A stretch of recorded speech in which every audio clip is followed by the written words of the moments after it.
السلام عليكم، اهلا وسهلا فيكم احبابي بقناتكم قناه لقمه شهيه. الله يكرمكم يجبر خاطركم بالعميل. اليوم حنعمل انا وياكم اكله صياديه. الصياديه كتير اكله طيبه وغير معقده. ان شاء الله حاعمل انا وياكم اكله صياديه. انا عندي بواقي سمك، يعني من كم يوم كانوا عندي ضيوف واكلنا سمك وبقي هدول حطيتهم بالفريزر. حاعمل هدول البواقي سمك. دائما تعودوا اي شيء ما بنرميه، بالعكس هي نعمه بنحافظ عليها وبنعمل منها اعاده صياغه واكل كتير طيبه. هلا ان شاء الله حنعمل الصياديه من غير عقد. طريقتي ان شاء الله مش معقده ابدا، تابعوني ان شاء الله حتعجبكم كتير. اول شيء حنقع كباية ونص، لانه على قد السمكات اللي عندي. انتوا اذا عندكم اكتر حطوا كمية اكبر. حنقع رز حبة طويلة. هلا انا اللي عندي كبسة، رز كبسة. اذا عندكم بسمتي بتطلع الاكلة اطيب. بما انه عندي رز كبسة حاعملها بالكبسة.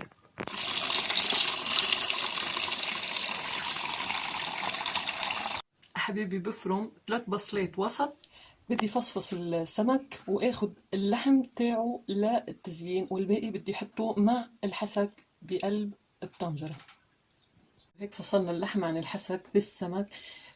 عنا هون سمك العرموط، وفيكم تعملوا بأي سمك تاني طيب. الجربيد الأحمر طيب كتير، الأجاج طيب بهالأكلة. المهم إذا في سمك كبير متوفر كتير طيب الأكلة تعملوها. إذا بالمادة الدهنية اللي هي سمنة، معلقة كبيرة أو 3 معالق طعام سمنة. ما بنحط الزيت هلا، بعدين بس نعمل الرز ساعتها بننزل الزيت. اللي أخذت لون أحمر غامق بننزل السمك، الحسك يعني عظام السمك. بننزل بالماء لنسلق العظام أو حسك السمك. تقريبا لترين مي. هلا بنخليهم حتى يغلوا على نار مرتفعة. بس يبلشوا يغلوا بنخفض النار. مجرد ما بلشت تغلي بنخفض النار تحتهم على الآخر وبنغطيها. بسم الله. وبعد ما داب البصل بنشوف طبختنا أكيد استوى السمك. بنصفي الحسك والبصل، نتخلص منهم.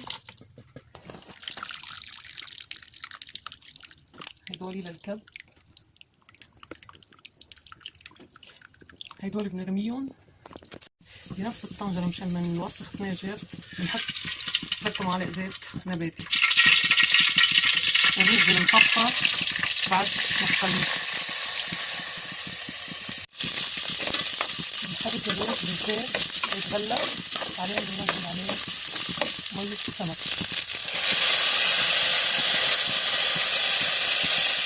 هلا بنعلي درجة الحرارة تحت الطنجرة من أول غاز وبنتركهم حتى يبلشوا يغلوا من جديد، لأنه المرق سخن.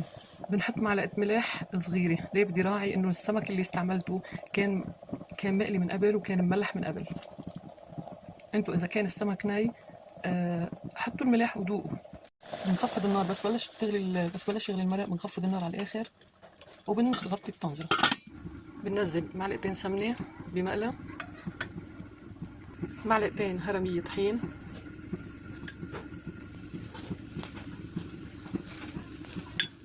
بنقلبهم منيح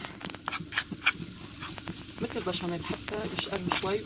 قلبهم حتى ما يكعجبوا، يعملوا طابق.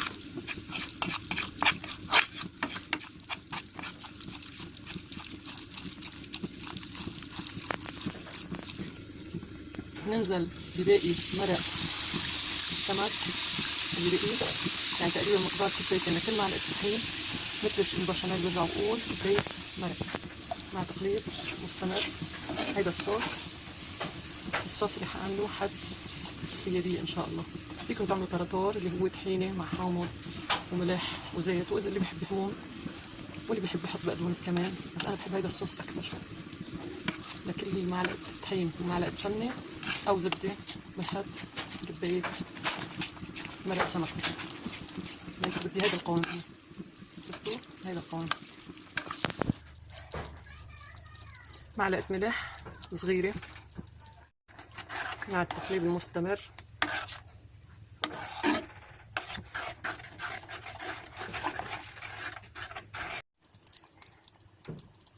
سبع بهارات، بهار اسود وقرفة ناعمة ورشة كمون. وبس صار فيها هي الثقوب معناتها انتهى الرز منيح. وبمقلى بننزل زيت نباتي شي 3 معالق تقريبا، وبننزل اي نوع مكسرات عندكم. انا عندي عبيد او فول سوداني، فيكم تستبدلوه بلوز او صنوبر او كاجو او لوز صنوبري. قلت لكم انا موجود عندي هلا عبيد او مثل ما بيسموه فول سوداني. هلا حشيلهم السمك بالزيت، يعني خلي الزيت حط السمك صفيهم من الزيت. بهارات وبهار اسود